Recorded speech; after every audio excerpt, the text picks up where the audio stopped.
Olá, sou o Diego Bus, eu sou engenheiro civil, sou coordenador de planejamento e operação de transporte da IPTC em Porto Alegre, no Rio Grande do Sul, Brasil. E eu vou falar um pouquinho hoje sobre planejamento de transporte, a experiência de Porto Alegre e os desafios que a gente tem pela frente para reverter esse cenário diverso do transporte coletivo. Falando um pouquinho das pautas que a gente vai abordar nessa palestra, nós vamos falar sobre o retrato do transporte coletivo pré-pandemia, né, a nível nacional e também de Porto Alegre. Vamos abordar um pouquinho os impactos então da Covid-19 no transporte coletivo, as ações, as medidas, né, de enfrentamento à pandemia que foram realizadas, seja a nível nacional, seja por Porto Alegre. Um pouquinho das melhorias realizadas no transporte coletivo de Porto Alegre, então as iniciativas que Porto Alegre propôs para priorizar e qualificar o sistema de transporte. E por fim, a gente vai falar um pouquinho dos desafios que a gente tem para enfrentar pela frente. Então, falando um pouquinho do retrato do transporte coletivo pré-pandemia, né, transporte no Brasil, assim, só para dar uma contextualização, o Brasil tem 5.568 municípios, desses 5.568 municípios, 75%, né, 74,5%, possui algum tipo, né, de sistema de transporte com algum tipo de gestão pública, né, com algum tipo de organização do serviço. O sistema de transporte emprega hoje, né, 500 mil pessoas, entre motoristas, cobradores, mecânicos, analistas e demais profissionais da área, e possui 107 mil veículos, e a idade média da frota a nível nacional é de 5 anos e 10 meses.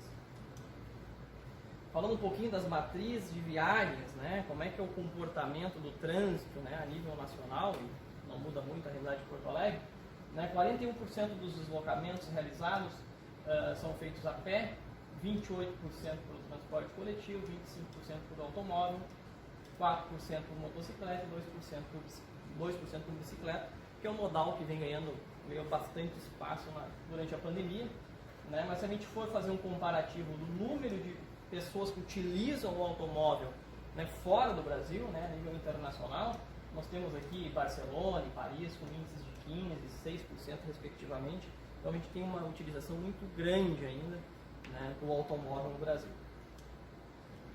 Falando um pouquinho então da realidade, o transporte coletivo ele não está em crise hoje, né, a crise do transporte coletivo ela vem de décadas, né, aqui tem um gráfico da NTU, que traz dados das principais cidades, né, capitais brasileiras, onde nos últimos 25 anos o transporte coletivo perdeu 38,2% da eficiência.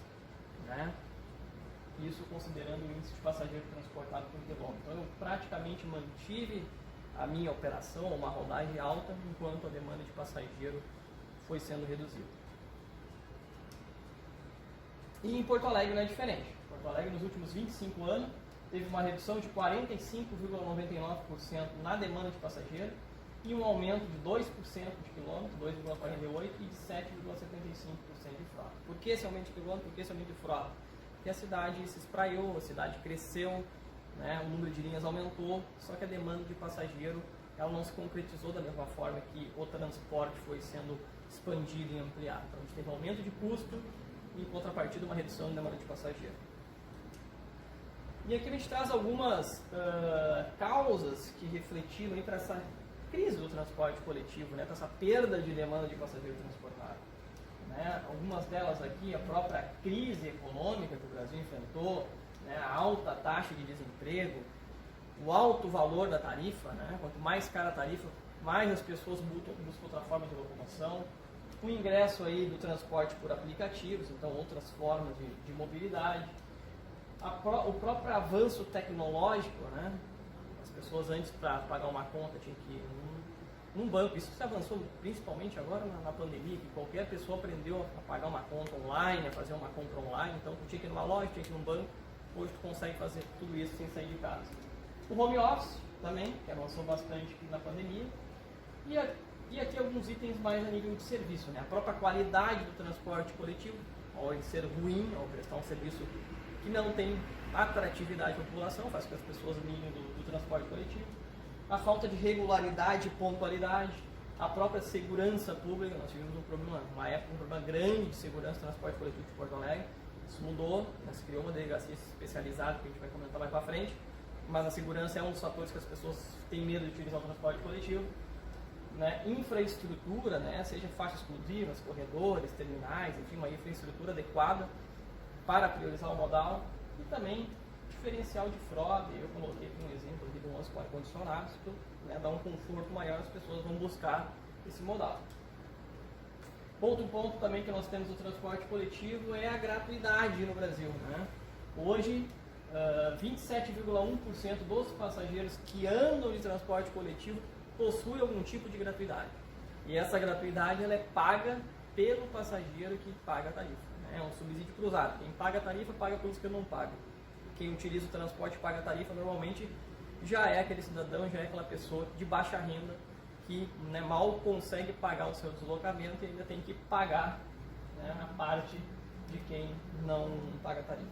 E segundo o estudo da NTU, então, o impacto das isenções no transporte representa aí 21% do valor da tarifa cobrada nas cidades. Eu tenho só um exemplo aqui de como é que é feito o cálculo tarifário. Né? Se a gente for fazer uma avaliação a nível internacional, né, 74% dos países subsidiam o transporte coletivo, colocam algum tipo de recurso, né, investindo em oferta, em serviço, enfim, coloca dinheiro para que a tarifa não seja tão alta e para que a oferta de serviço seja mais atrativa. Diferentemente do Brasil, que poucas regiões tenham tomado essa iniciativa. Nós temos aqui no Brasil alguns exemplos, como São Paulo, que em 2019 colocou 3 bilhões no transporte, a previsão para 2021 é de 4,2 bilhões, né, se concretizar. Florianópolis, né, subsidia com 10 milhões. São Paulo, então, é 38% da tarifa é paga com subsídio. Florianópolis, 21%. Vitória, 15%, colocando 90 milhões. Curitiba, 14%, colocando 90 milhões. E Recife, nós temos aí 3% colocando, 39% colocando, não, 3% colocando 250 milhões. E aí, como eu tinha dito, né, da questão do peso e de quem paga a passagem já não tem uma renda tão alta, normalmente quem utiliza o transporte coletivo não possui uma remuneração tão elevada, e a gente consegue também fazer esse comparativo, né, internacional. Né? Enquanto cidades fora do Brasil, o peso no orçamento do transporte coletivo é de 2%, de 3%, de 6%, de 8%, no Brasil nós temos aí um comprometimento com o transporte no orçamento da população de 16%, de 14%, de 13%. Em Porto Alegre, se a gente pegar aquele cidadão que ganha o salário mínimo, hoje ele compromete 22% da sua renda com o transporte coletivo, que é um valor super elevado. E aí nós temos aqui essa questão que eu tinha dito antes, que não existe subsídio, não existe nenhuma receita dessa tarifária, quem paga a tarifa quem paga o sistema é o próprio cidadão que paga a passagem. Mas por que não existe nenhum, né, movimento nesse sentido? Nós temos aí algumas questões de incertezas técnicas, jurídicas, econômicas e morais, né? No sentido de que se eu colocar dinheiro no transporte coletivo, vou estar dando dinheiro para o empresário, né? Tem toda aquela cultura da caixa preta do transporte coletivo. Nós temos uma crença que o transporte coletivo é ruim, né? Ele tem que ser ruim, ele é planejado para ser ruim, seja por quem planeja o transporte, seja por quem utiliza, né? Tem um colega nosso, Miguel, que é meu amigo, que usou uma frase que eu até vou roubar dele aqui, né, que ele diz que quem está dentro do transporte coletivo quer sair do transporte, quem está fora não quer entrar, né, não quer voltar. Ninguém quer andar de ônibus porque o serviço é planejado para ser ruim. E então nós temos aí uma priorização do transporte individual ao longo do tempo, né, e a falta de clareza da população, né, da classe política, muitos técnicos, enfim, da importância do transporte coletivo para a cidade, para a sociedade.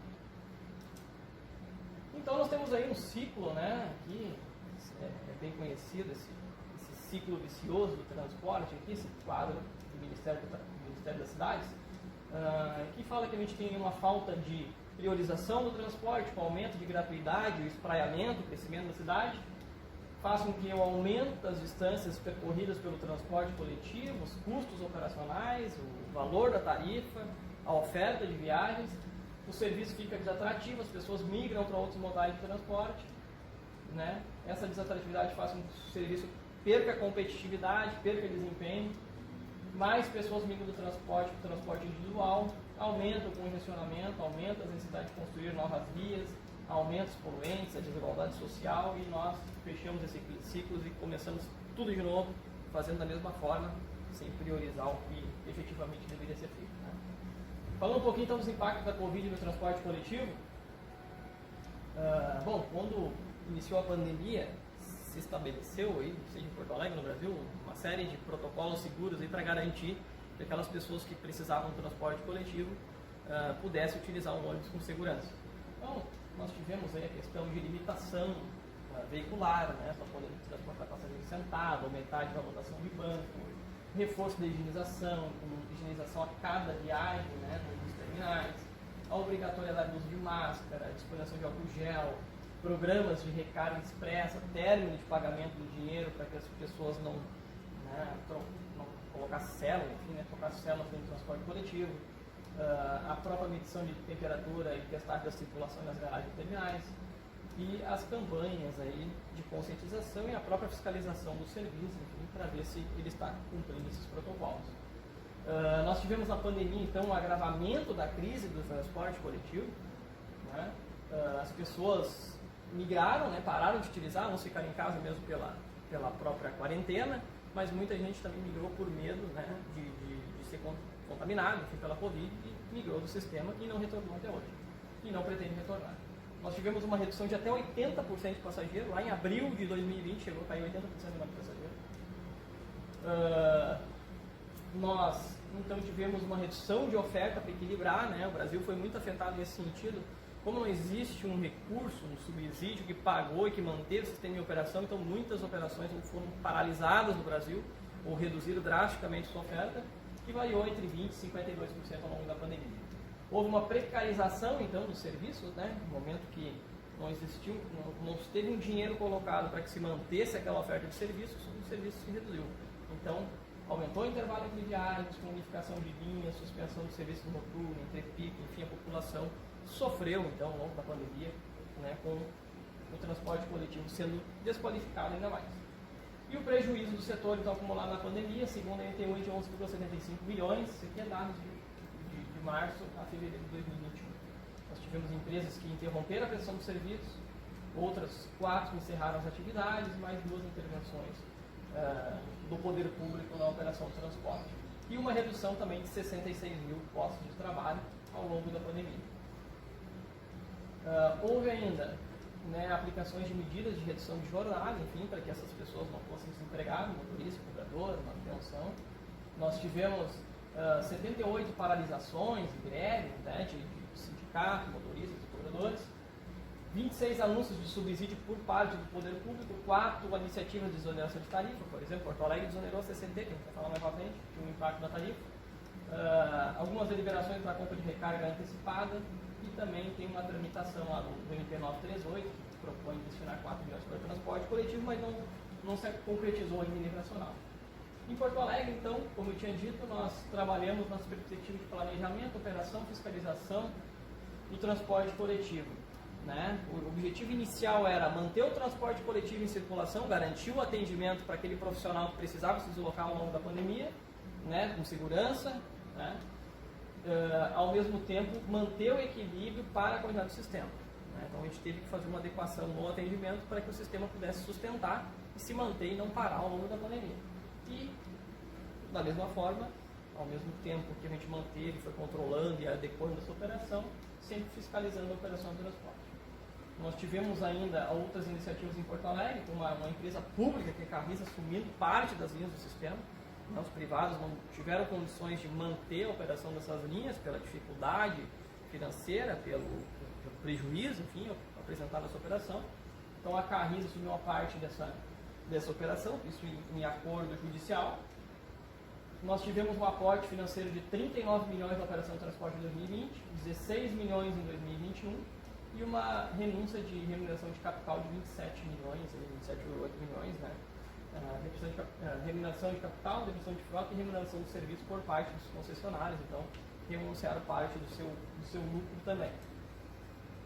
E o cenário atual de Porto Alegre, então, nós transportávamos aí 820 mil passageiros no pré-pandemia, hoje estamos transportando uma média de 481 mil passageiros, né, uma redução ainda de 41%, então nós estamos transportando 59%, 60% do volume de passageiro que era transportado pré-pandemia.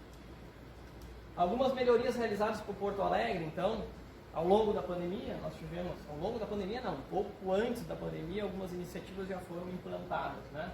Nós tivemos reconhecimento facial nos validadores, que permite né, identificar fraudes, por exemplo, né? A pessoa tem a gratuidade, mas cede o cartão para um amigo, cede um cartão para o vizinho utilizar, né? Então a gente consegue controlar essas fraudes com muito mais eficiência, né? Nós tivemos então a criação das delegacias especializadas, como eu tinha dito, um índice muito alto de assalto no transporte coletivo, e a partir dessa medida se reduziu em 84% os assaltos nos ônibus de Porto Alegre.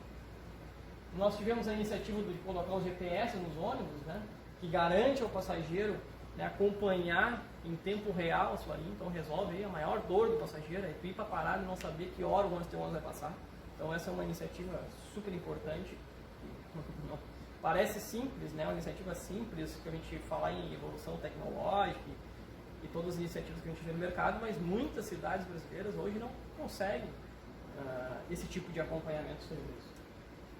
Nós tivemos aí a implantação de 22 quilômetros de faixa exclusiva para ônibus, né, garantindo em redução do tempo de percurso e principalmente a regularidade da prestação do serviço. Mas eu gosto de usar esse exemplo, né, que normalmente o pessoal, mas ganhou 1 minuto, ganhou 2 minutos, mas se ganhar 2 minutos, a faixa exclusiva ela permite que o ônibus tenha uma regularidade. Tem faixas exclusivas aqui, por exemplo, na rodoviária, em Porto Alegre, que um dia o ônibus levava 20 minutos para atravessar, no outro levava 2. No momento que eu tenho uma faixa, ele vai levar sempre 2.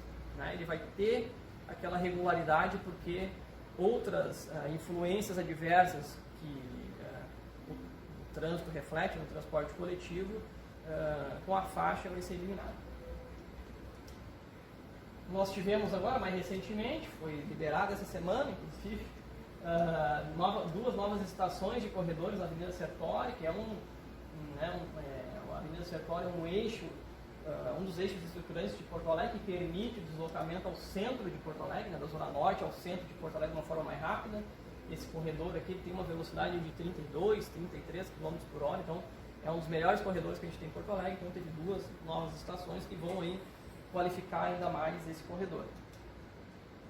Nós tivemos ainda a renovação de frota da Carris, colocando 98 veículos novos, acessíveis, com ar-condicionado, com reconhecimento facial, GPS, uma boa iniciativa também, que aconteceu no ano passado, na pandemia. Tivemos ainda o término da CCT, como eu comentei, né, 3% do valor da tarifa era destinado para a EPTC, para a empresa pública, para fazer, né, para a Câmara de Compensação Tarifária, né, pelo administrador do sistema. A EPTC, por seu órgão regulador, recebia 3% da tarifa. Isso representava 15 centavos na época.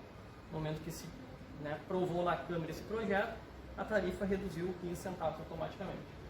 Tivemos ainda algumas iniciativas a nível de melhorar a questão de recarga para incentivar o uso do cartão TRI e também a criação da integração tronco-alimentada com o cartão TRI, claro que já existia, né? Mas qual é o diferencial aqui? É que a gente permite que o passageiro que tem o cartão TRI, mas não tenha crédito no cartão e pague no dinheiro, ele consiga fazer a integração igual. Então ele vai pagar no dinheiro, vai informar o cobrador que vai pegar uma segunda linha, ele vai encostar o seu cartão sem crédito e o validador vai creditar uma viagem, né, uma passagem para que ele faça o segundo deslocamento sem pagar uma nova tarifa. E os principais desafios, então, do transporte coletivo, indo para a parte final, né? Bom, transporte coletivo de qualidade, né? Eu trouxe esses itens aqui, que na verdade são as principais bases aí, para que a gente tenha um transporte de qualidade e para que as pessoas achem o sistema de transporte coletivo atrativo. Preço da tarifa, eu tenho que ter um transporte barato, né? Tem que ser barato. Eu preciso ter um serviço frequente. O passageiro não pode ir para a parada e esperar 1 hora o ônibus. Ele não pode se preocupar com a oferta de serviço. Ele tem que chegar na parada e o ônibus está lá para atender ele. Eu tenho um serviço rápido e Porto Alegre investiu em 22 km de faixa exclusiva. Tem projeto para mais 10 km de implantação pronto já. Só falta se implementar. Começou a marcação, inclusive, de uma das faixas essa semana. E a questão de conveniência, né? A questão seja de ar-condicionado, do aplicativo que acompanha o ônibus em tempo real, qualquer diferencial de serviço que vai deixar o transporte mais atrativo. E aí nós temos aí duas abordagens de planejar o transporte coletivo, né? A primeira abordagem é uma abordagem de planejamento de transporte de alto nível, e isso está longe de se concretizar no Brasil por uma série de fatores, principalmente o financiamento do sistema, ser pelo passageiro que paga a tarifa, eu não tenho nenhum recurso adicional para melhorar o serviço. E esse planejamento de alto nível, o que ele faz? Né? Ele visa atrair novos passageiros para o sistema, o serviço vai para onde você quer ir, então né, eu sei que eu posso contar com o transporte coletivo para o meu deslocamento, porque eu vou ter linhas, eu vou ter opção né, de deslocamento. A frequência do serviço ela é suficiente, eu não preciso ficar pensando que hora vai vir meu ônibus. O serviço é rápido, ele é confiável, eu consigo caminhar até o serviço, né, até o ponto de parada, até meu destino final com tranquilidade, né, eu tenho calçadas acessíveis que me permitem esse acesso, minhas paradas são confortáveis, né, o serviço ele me proporciona conforto e segurança, né, eu sei que eu não vou ser assaltado na parada, não vou ser assaltado no ônibus, o ônibus não vai estar mega lotado, né, e ele é acessível. Já o planejamento de um péssimo serviço, que é o costumeiramente feito no Brasil, né, planejado sempre da mesma forma, ele é planejado para o passageiro cativo, né, que são aqueles que não têm carro e, portanto, de acordo com a definição, são cativos para o transporte. Então, o operador muitas vezes pensa num sistema de transporte desconfortável, ruim, um pouco também por não ter recurso para entregar um serviço melhor, e ele acha que o passageiro que depende do transporte não vai migrar do sistema, mas esse passageiro cativo também busca uma outra forma. Ele arruma um amigo, ele compra uma moto, ele compra uma bicicleta, ele fica buscando uma solução para sair do sistema e aí por isso que nesses 25 anos o transporte está pegando passageiro. Nós temos aí longos intervalos entre viagens lentas, desconfortáveis, tortuosas e uma cobertura de rede de transporte que já não atende mais à realidade. As cidades cresceram, o deslocamento das pessoas mudou, né? Porque antes era tudo feito no centro, por exemplo, né? Nas linhas radiais, tudo vai ao centro. Hoje a gente tem vários polos geradores de tráfego em outras regiões das cidades, mas a gente tem aquela mesma rede. Então a gente acha que o comportamento do passageiro vai ser sempre o mesmo. Mudou, então a minha rede não está mais adequada. Nós temos então aqui, nesse desafio, algumas medidas para redução de custo que a gente pode implantar, né? Uma delas aqui é a questão da racionalização do serviço, né? E custo de mão de obra, seja né, com a própria retirada do pagamento em espécie, daqui a pouco tu consegue fazer uma operação sem cobrador, eu consigo operar com um veículo menor em linhas mais curtas, eu consigo inserir um tipo de serviço diferenciado em regiões de baixa densidade populacional, eu consigo integrar a minha operação com outras regiões, com outras cidades. São itens que a gente pode trabalhar para reduzir custo, né? Otimização de tabela horária, enfim, trabalhar naquela ociosidade. Hoje existem softwares que permitem a gente ter um melhor aproveitamento. Então, é importante a gente ver o que tem no mercado. Medidas para redução de tarifa, então é importante, é vital, na verdade, eu diria que a gente precisa financiar parte da operação de transporte, né, total ou parcial. Eu sou a favor do parcial, né, total, entregar um serviço totalmente passe livre. A gente já teve experiência né, em Porto Alegre, temos ainda uma linha em Porto Alegre, que é gratuita e acaba muitas vezes mais bagunçando né, o transporte, porque muitas pessoas entram para conflitar e para bagunçar no ônibus, que resolveu o problema, pelo menos aqui no Brasil, em Porto Alegre. Mas a gente precisa aí ter aí 60%, 70% de receita extra tarifária para que o passageiro pague uma tarifa barata e para que a gente possa pedir no serviço. Fica essa ação de descontos tarifários e programas de fidelidade, que isso aí o transporte por aplicativos faz muito bem. Né? Nós temos aí algumas medidas para qualificar a prestação de serviço, né? Como eu disse antes, adotar novas abordagens. Hoje nós temos aí o transporte sob demanda, que pode fazer a última milha dentro do bairro, que pode fazer um atendimento no centro expandido com uma oferta muito melhor, né? Muito mais personalizada, sem cobrador, um carro menor. Qualificar a infraestrutura de paradas e terminais, a própria tecnologia, seja de gestão, software para né, elaborar tabela horária, né, mapeamento das linhas, GPS, CCO, enfim. Conveniência do serviço, oferta de viagens, redesenho da rede, faixa exclusiva, corredores, né, sistemas de onda verde. Então são tudo iniciativas que podem qualificar o transporte coletivo. Aqui eu gosto dessa imagem aqui, porque a gente né? Eu digo que o transporte coletivo é a única solução comprovada que as cidades podem implantar para reduzir os congestionamentos, tempo de trânsito, emissão de poluentes, número de acidente. E quando a gente investe no transporte coletivo, a gente está investindo em justiça social, a gente está melhorando a qualidade de vida de milhões de pessoas. Então a gente vê ali que tanto carro né, a combustão, elétrico, autônomo, enfim, nenhum dos carros vai resolver o problema de mobilidade, o problema de congestionamento das nossas cidades.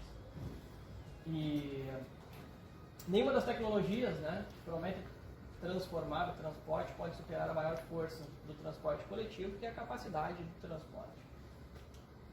Para encerrar, aqui a gente tem algumas referências bibliográficas, vocês podem consultar, que eu utilizei como base para a nossa apresentação. Deixar aqui meus dados de contato aqui meu e da EPTC. Agradeço aí a todos